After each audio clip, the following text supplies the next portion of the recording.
Right now, every liberal is screeching out in a collective cry over the firing of Jimmy Kimmel, and I don't really care. Many others are furious that Donald Trump has said that Antifa is a terrorist organization, and I don't care. Their words are meaningless, their words are lies, and we spent the better part of a decade dealing with them, canceling people, physically attacking people, and when regular, run-of-the-mill, normal individuals in this country said, please stop the violence and stop harassing us, they said no.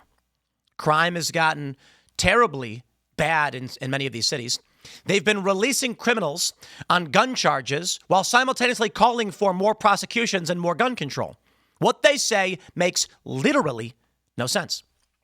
And now we have this story from Variety, for which I actually gave a quote in an interview. The death threats against prominent conservatives has skyrocketed in the wake of Charlie Kirk's assassination. You see, this wasn't a wake-up call for the left. It was a green light. And I get to personally experience and deal with this. So when I see these liberals going, but they fired Jimmy Kimmel, my response is, and y'all killed Charlie Kirk. You dance on the grave of a dead man, a man who was killed in cold blood in front of his wife and children for simply having a debate. And then you come and complain that Jimmy Kimmel got fired and you want sympathy from me? How about y'all apologize? Walk things back a little bit. Turn down the temperature. But they won't. They don't. Now, to be fair, the prominent mainstream liberal types weren't, for the most part, dancing on Charlie's grave. No, I know. Some people might say, what do you mean? Yes, they were. No. Many were. What I mean is, they were, Barack Obama and many others said that they were upset over this. I respect that. I do. But you see, many of the more active liberal pundits were publishing false quotes from Charlie to justify why he was murdered. The angle was this. A lunatic who was a leftist ideologue shot and killed Charlie Kirk. It's horrifying. Horrifying in front of his wife and children. And the video was horrifying, and we were all horrified, and the man had many friends, and he was a good man. And the left, at first, there was one video from a young woman, nobody, but she said, Charlie wasn't big enough to be a martyr. Oh boy, were they wrong. And see, what happens is all these NFL teams, baseball teams, even in Vegas, they put up memorials. They held moments of silence for Charlie. The liberals then realized, we're in trouble because it was their guy. So what did they do?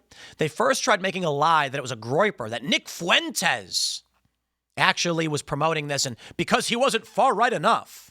Insane lie. Didn't work.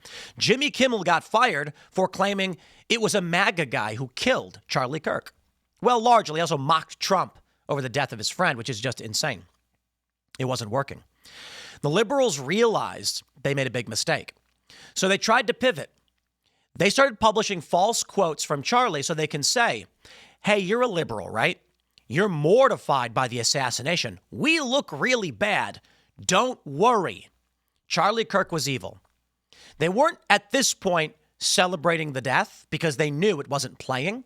They were saying, yes, it was bad, but look how evil he was, to justify the murder. And that's what Jimmy Kimmel did. I'm going to read for you this story and show you just what's going on with the death threats against conservatives. So when they say, Tim, Jimmy Kimmel got fired, I'll be like, let me get back to you. I have to deal with someone threatening to murder me and my family real quick. Oh, it's your friends that are doing it. It's your followers that are doing it. Sorry, I don't have time to care about your late night comedian who lies to people to rile them up to send me the death threats. Now, I'm not blaming Jimmy Kimmel because I got death threats. That's stupid. That's what AOC did. Tucker Carlson's show got me death threats. Oh, shut up. Tucker Carlson's got an opinion. Jimmy Kimmel's got an opinion. It's fine. I'm just not going to sit here and pretend like you actually care when you dance on the grave of Charlie Kirk or smear his good name. Variety reports, Charlie Kirk assassination sparks security surge across Fox News, CNN, and political podcasters. The climate feels more dangerous than ever. Variety reports, in the morning of September 12th, President Donald Trump sat down on the couch with Ainsley Earhart, Brian Kilmeade, and Lawrence Jones on Fox and Friends. Typically, the network would have widely touted an in-studio visit from a sitting president, given the rarity of the occasion. After all, Trump has only dropped into the show once before. But Fox News' PR team held off on announcing the in-studio aspect of the visit when they alerted the usual political reporters in advance. Instead, the network opted to be cautious in the wake of the assassination of Charlie Kirk less than 48 hours earlier. Likewise, Vice President J.D. Vance abruptly canceled a live sit-down with Martha McCallum on Fox News, already one of the most fortressed buildings in Manhattan, with massive planters that surround the entire perimeter. Hours earlier, despite the fact that the interview had not yet been publicized. In the wake of Kirk being fatally shot, a shocking event the Free Press founder Barry Weiss called arguably the most high-profile killing of a political figure since the 60s, security concerns have hit an all-time high. Popular podcasters, streamers, and journalists who are vocal in a range of polarizing issues, including Trump, Israel, and transgender policies, are facing unprecedented risks. As a result, firms like Sage Intelligence, which provides protection for high-profile industry figures, have seen incoming calls skyrocket over the past week. Everybody is increasing their security at this point, says Sage founder Herman Weisberg, a 20-year veteran of the NYPD. Their families are now getting security when they didn't before. People are asking for advanced work where we coordinated travel for them. As someone who does threat assessments, it's off the charts right now what's going on. It's a whole different world.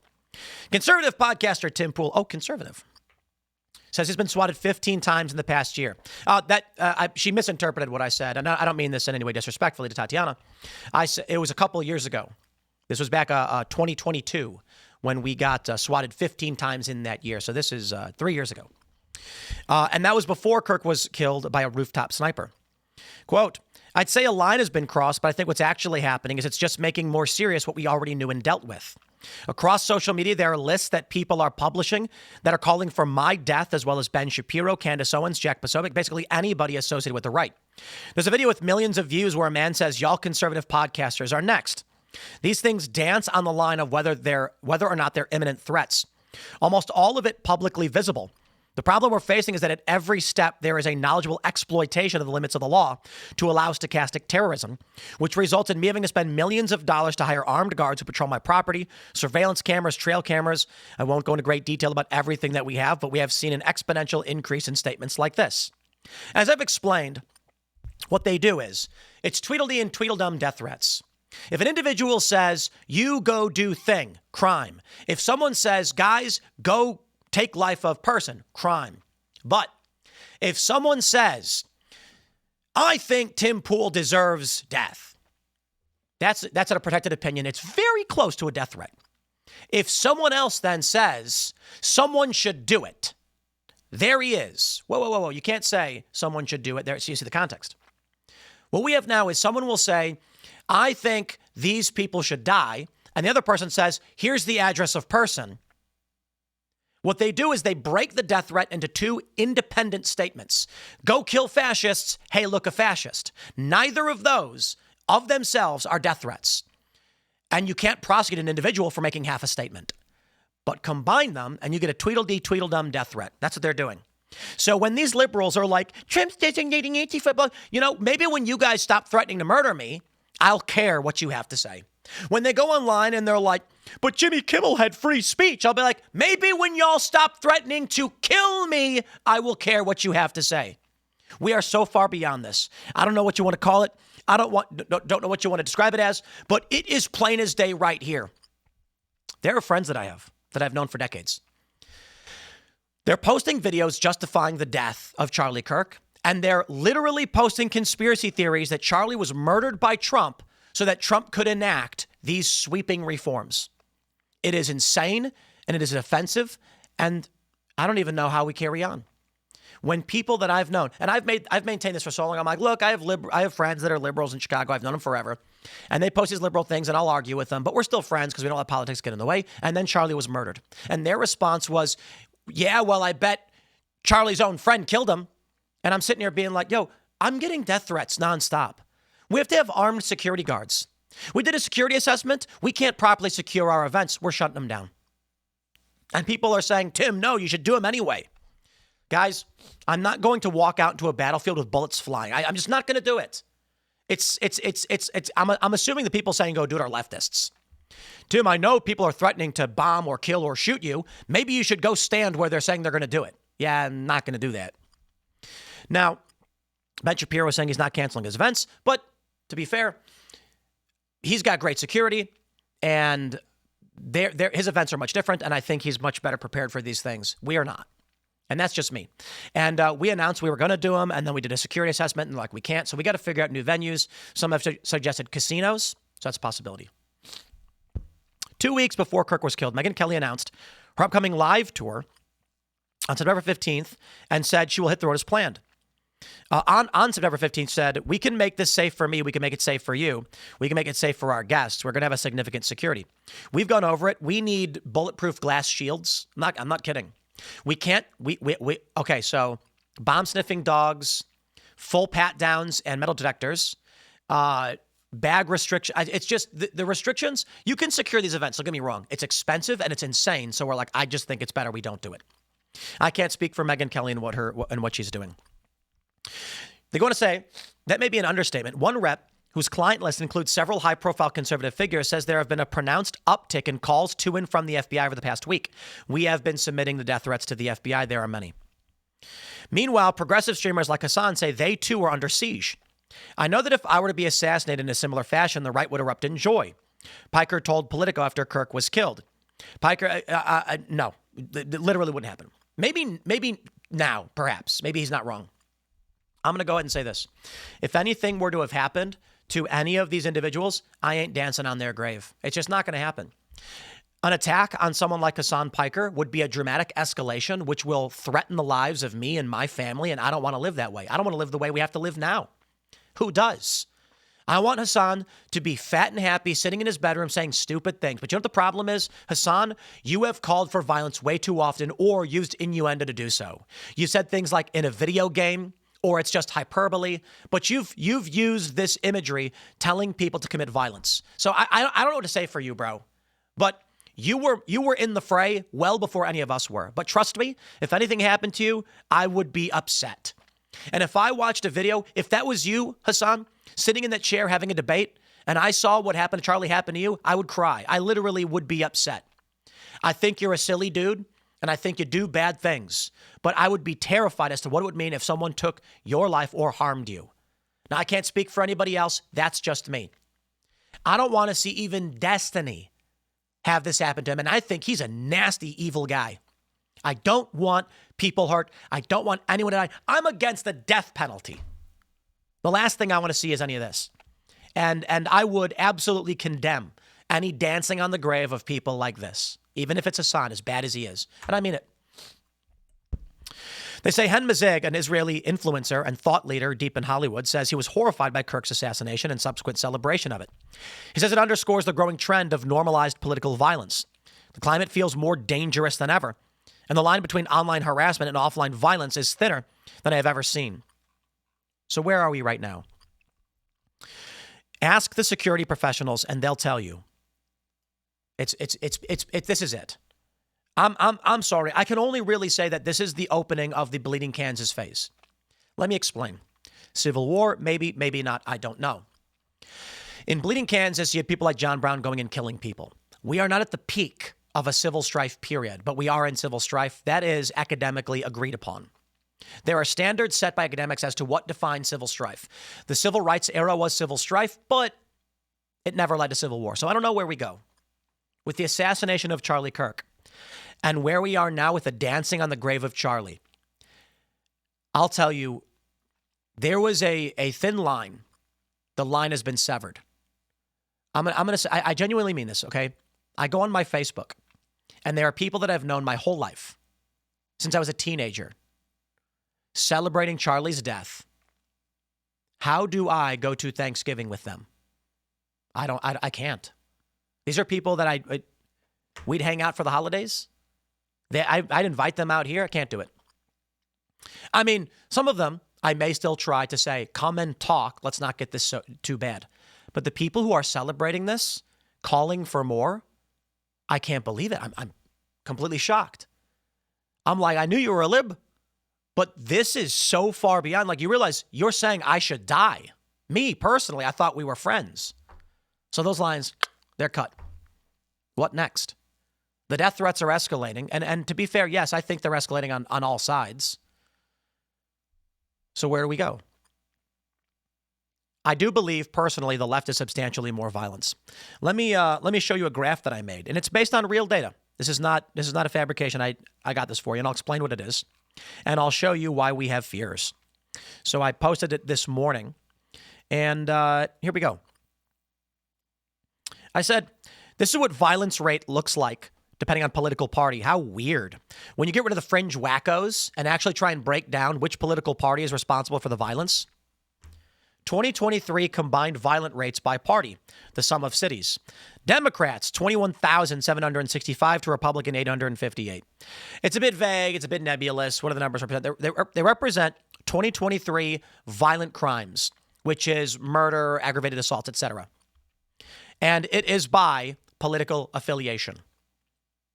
When they say the right is responsible for the extremism, they're not actually talking to you about what we are concerned about. You see, Democrat violent crime includes Antifa and these leftists. Like, the shooter who killed Charlie Kirk was unaffiliated, that I get. But his ideology was mainstream Democrat ideology. When they say a white supremacist killed a guy and they call that right-wing extremism, that's not mainstream Republican Party politics. That's fringe wackos. So I got no problem saying, let's take the violent crime, remove Antifa, and remove the white supremacists, remove whatever weird fringe ideological groups, and say, I am asking you, if you are a run-of-the-mill Democrat versus a run-of-the-mill Republican, what is the violent crime? There you go. There it is. Republicans have about 5% to Democrats' 95% of violent crimes. So that's what I'm concerned about. The people who are sending me death threats, these are people who post mainstream liberal opinion. These are not far-left wackaloons. That's what I'm concerned about. Take that one with you. How about that? Now, you know what? I don't care. I don't want violence. But I got to tell you, when they spit on Charlie's grave, when they lie to justify his murder, when they say maybe he shouldn't have been shot, but he was evil, because they want to at least make the liberals feel a little bit okay about it, that's scary. Saying as if there's a reason Charlie should have died, these quotes are fake. So let me stress. Charlie Kirk is murdered, and they jump out, dance on his grave, realize the backlash, and then try and walk it back halfway with, yeah, but he was evil. And they have to lie to do it. I have been dealing with security and death threats forever. That's my quote in the Variety article. When I was asked, and I said, a line has been crossed, but I think what's actually happening is it's just making more serious what we already knew and dealt with. Swatted 15 times, bomb squad coming to my property. I think it was, we had two bomb squad, but one serious. So it might be three. They had to come out and actually bring a robot because they had a credible threat. We evacuated the building for 3 hours, and the video is up on Timcast IRL. Police came and said, credible threat, get out of the building. That's what these people have been doing to us. And they say the right is bad. Hassan, with all due respect, I'll keep it light, but he lives in an urban area. I live in a gated, I'll put it like this. I live in an area no one knows about. We work in a gated area with armed guards. I have to have armed guards every single day and surveillance cameras and crazy security. I'm not going to get into full details because of the left. Not groypers, not the anti-Israel or pro-Israel crowd, not white supremacists, not Islamists, not the Jews. No, it's leftists who are right now posting that that I should die. And they've been doing it for some time. So what do we do? Where I think we are, this bifurcation has just become the most extreme it's ever been. The most significant political assassination in the past, 60, 70 years? It's not going to get better, I'm afraid. Barack Obama and all these liberals being like, I can't believe Kimmel was fired. Now, not Obama, but I'm getting death threats. You can Google it. You just go on X and type in my name and you can find them. And what are you crying about? Jimmy Kimmel got fired? I don't care. I literally don't. Smash the like button, share the show with everyone you know. Stay tuned. More to come. Thanks for hanging out. And we'll see you on the next segment.